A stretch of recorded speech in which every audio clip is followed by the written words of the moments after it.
Hey, welcome back, everybody, to the one show that tries to make health simplified. A simple guide to a healthier life with a simple little short show today here from Dr. Justin Fesler. What are we talking about today? Well, today we're looking at sleep and how it affects our health. So everybody thinks about sleep duration, in general is the primary thing. Right. But we're going to see that sleep habits in terms of your sleep schedule is actually very important as well. Okay, tell me about it. So basically, if we start out with some scary stats here. Always, you got lots of them. Individuals sleeping, this is from some studies from the BMC, the British Medical Journal.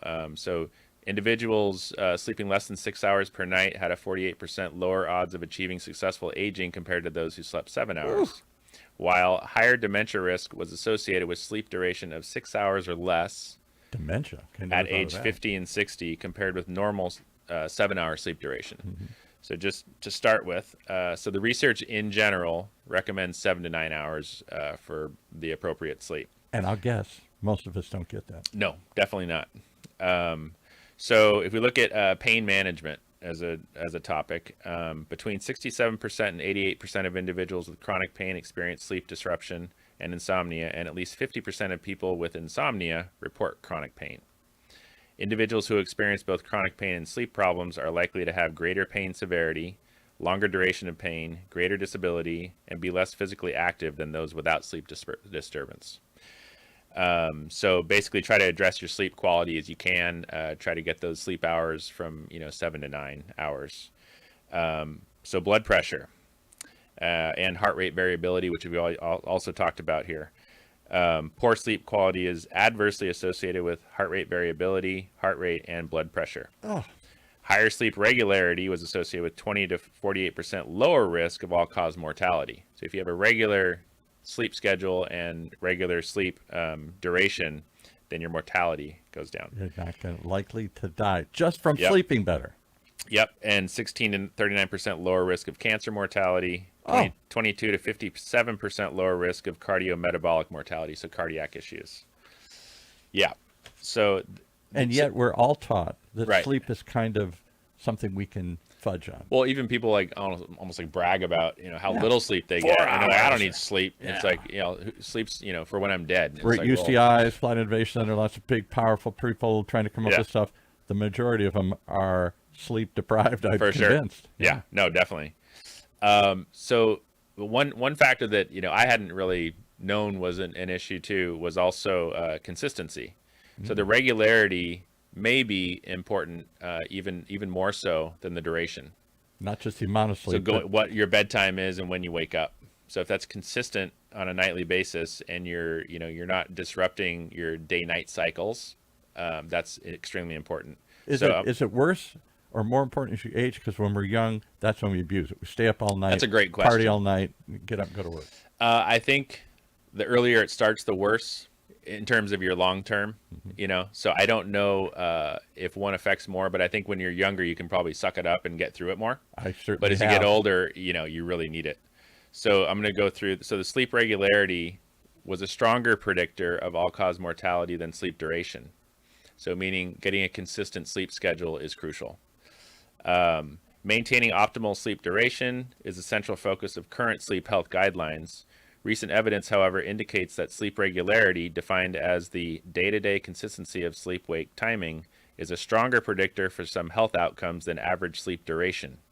Studies with longitudinal measures of sleep regularity have found associations between irregular sleep and adverse cardiometabolic outcomes, which means cardiac issues, epigenetic aging, which means the way we age and how we age more quickly than we should, depressed mood, and lower quality of life. People with irregular sleep patterns are exposed to irregular patterns of environmental stimuli, including light, and may have irregularly timed behaviors, such as physical activity and meals.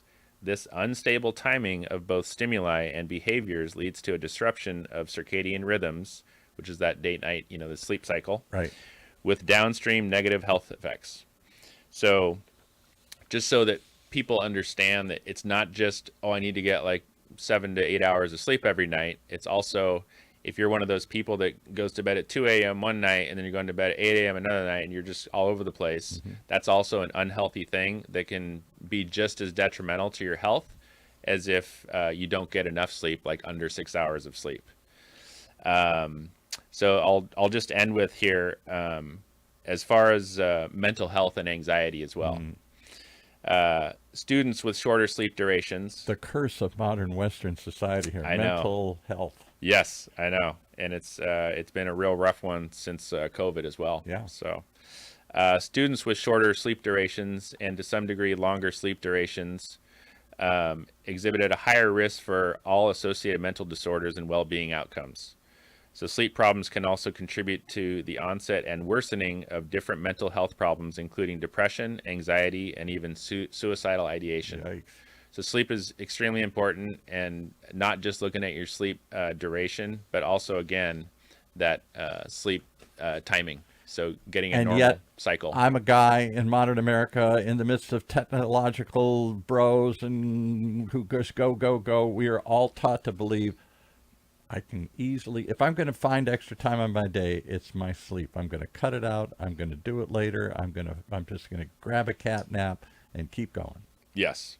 And you just keep headed into bigger and bigger problems. Yeah, no, not good. So basically getting a good routine where you're not altering your sleep and your waking cycle by more than 30 minutes. So 30 minutes is okay. That's an okay window.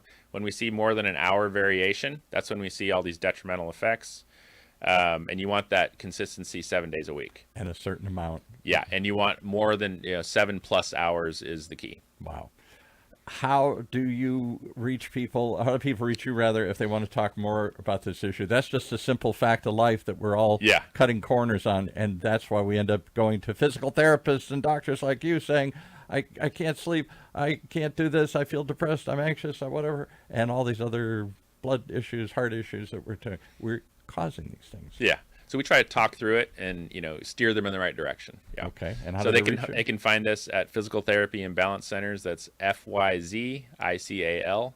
That's in Lake Forest. The number is 949-716-1800. And they can reach us online at physical.com/lake-forest. Because the simple answer is health is more than just how your body's functioning and what you're doing to it, whether you're exercising and feeding it right. You got to give it some rest. Yes, yeah. Some of these things are like silent issues too, and you don't know about it until it's too late. Yeah. All right. Thanks for waking us up. You're welcome. We hope to hear more right here on Orange County's only community radio station, OC Talk Radio.